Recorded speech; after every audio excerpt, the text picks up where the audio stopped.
खासदारांच्या operation tiger नंतर आमदार आणि मुंबईतले नगरसेवक देखील ठाकरेंची साथ सोडणार असल्याची चर्चा रंगली होती। त्याच पार्श्वभूमीवर आता मंत्री संजय शिरसाटांनी आणखी ऑपरेशन्स राबवणार असल्याचं म्हटलंय। तसा इशाराही त्यांनी ठाकरे सेनेला दिला। ऑपरेशन टायगर म्हणू नका, ऑपरेशन म्याऊ म्हणू, आम्ही ऑपरेशन आणखीन काही म्हणू, परंतु एक लक्षात घ्या की आता हे सगळे ऑपरेशन तुमच्यावर होणार आहेत। तुम्ही पण या ऑपरेशनपासून वाचणार नाही।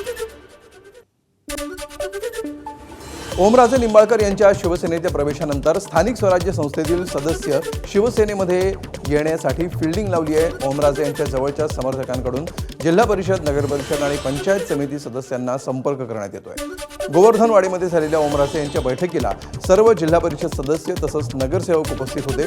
त्यामुळे उद्धव ठाकरे यांच्या कार्यकर्ता मेळाव्याला स्थानिक स्वराज्य संस्थेतील किती सदस्य उपस्थित राहतात याकडेही लक्ष आहे। मात्र अशी वेगळी भूमिका कोणी घेतली तर कायदेशीर कारवाई केली जाईल असा इशारा ठाकरेंचे आमदार कैलास पाटील यांनी दिला।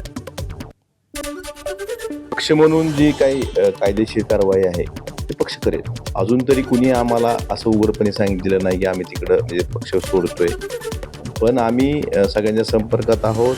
ते काय करतात हे बघूनच पक्ष पुढची भूमिका ठरवेल।